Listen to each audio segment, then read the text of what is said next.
राजस्व में बढ़ोतरी हो।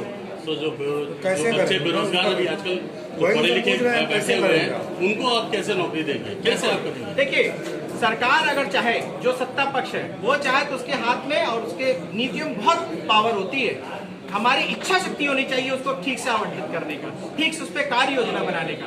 PPP मॉडल के तहत, पब्लिक प्राइवेट पार्टनरशिप मॉडल के तहत अगर हम चाहें, सरकार चाहे, तो हर राज्य में फैक्ट्रियां लग सकती हैं, हर राज्य में रोजगार को उत्पन्न हो सकता है, हर जिले में जो है लघु उद्योग और कुटीर उद्योग पे काम हो सकता है।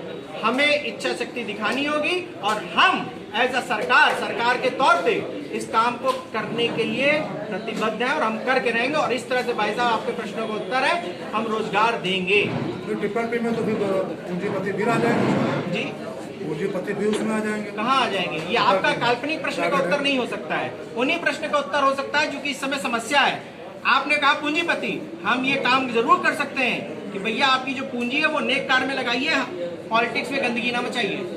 पॉलिटिक्स में, राजनीति में इस समय जो गंदगी है, राजनीति में जिस तरह की इस समय ध्रुवीकरण है, राजनीति को जिस तरह से व्यवसाय बना दिया गया है, अब समय आ गया इसको खत्म करने का। आपने पार्टी बनाई, पार्टी बनाने का उद्देश्य क्या है और एजेंडा मुख्य क्या है, जिससे जनता आप जिंदगी, आकर्षित हो?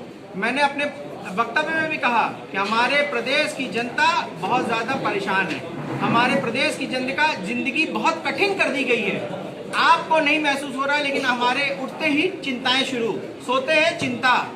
हमारी जिंदगी में सरलता की आवश्यकता है और हमारी जैन नेशनल पार्टी अगर आती है, सबसे पहले यही काम करना है कि सरलता कैसी दी जाए। मैं आपको छोटा सा उदाहरण बताता हूँ। क्या जरूरी है कि किसानों का लोन माफ किया जाए?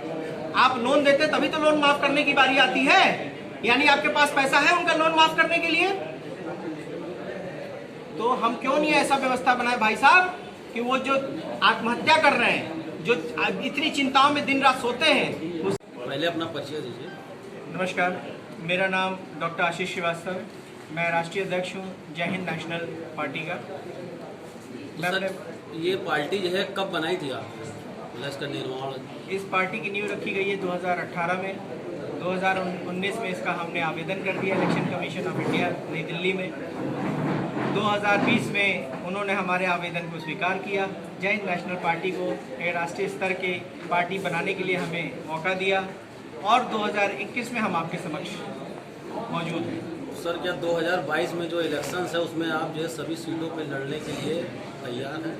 बिल्कुल, 2022 में हम सभी सीटों पे चुनाव लड़ेंगे और अच्छे उम्मीदवारों का चयन करके उनको मैदान में उतारेंगे और पूरी कोशिश होगी कि एक दमखम के साथ, एक बुलंद आवाज के साथ, एक शिक्षित समाज के साथ प्रदेश की राजनीति को बदलने की और सुधारने की कोशिश करेंगे। सूची आपने बना ली क्या? जी, उसकी सूची आपने बना ली है? 3 महीना बचे हैं, 3 महीने भी बचे भाई साहब, अभी 5 महीने बचे हैं। फरवरी में चुनाव, दिसंबर में घोषित हो जाएगा। 5 महीने बचे हैं, दिसंबर तक हमारी भी सूची घोषित होगी। वही पूछा। जी जी। तो सर, आपके जो है लड़ने के लिए जो आप तैयार हैं, तो उसके विषय में जो है ये आपको जो जैसे कि जो है बेरोजगारी या अन्य चीज़ों को लेकर के नहीं व्यक्ति उतरता है, तो आपके जो उसमें जो क्या है? देखिए भाई साहब, मैं आपको ईमानदारी से बताऊं, पिछले 70 वर्षों में, जैसा कि हमारे प्रदेश अध्यक्ष जी ने कहा, पिछले 70 वर्षों में जो पहला चुनाव था उत्तर प्रदेश का और जो अभी का चुनाव है, वही पुराने घिसे पिटे मुद्दे चले आ रहे हैं और वो मजबूरी है कि चलाना ही है। क्यों आज भी जो पहले चुनाव होते थे कि हम गरीबी हटा देंगे, लोगों को अच्छी चिकित्सा व्यवस्था देंगे, लोगों को अच्छी स्वास्थ्य व्यवस्था देंगे, लोगों को रोजगार देंगे, आज भी वो सारे मुद्दे जीवित हैं। मुझे लगता है जो पुरानी पार्टियां हैं या बड़ी पार्टियां हैं, इन मुद्दों को शायद कभी जीवन अंतराल नहीं खत्म करने देना चाहती है। मेरी पार्टी, हम लोग अगर आते हैं सत्ता में, हम इन सारे बिंदुओं पे काम करेंगे, क्योंकि हमारे भी चुनावी मुद्दे होंगे ना, क्योंकि हमें रोजगार देना है लोगों को, हमें लोगों को शिक्षित करना है, हमें लोगों को अच्छी जिंदगी देनी है, चिकित्सा व्यवस्था उत्तम करनी है, कानून व्यवस्था पे काम करना है।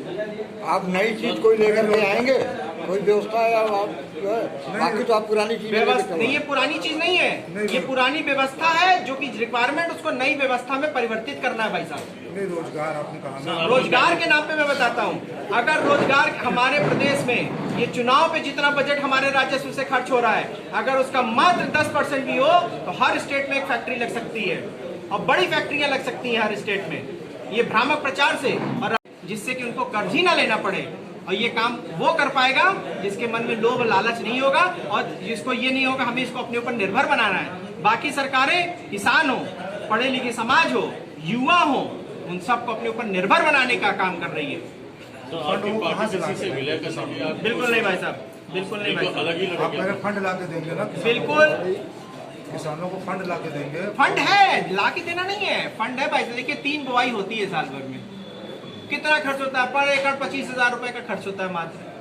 आप जो लाखों करोड़ों रुपए कहते हैं हमने जो है माफ कर दिया, हम कहते हैं जब आप आधार कार्ड है, बैंक खाते खुलवा दिए, इतना अच्छा काम सरकार ने किया है। हर बुआई के पहले 25,000 रुपए दे दिया कीजिए भैया उसके खाते में, काम खत्म, लोन का व्यवस्था ही खत्म।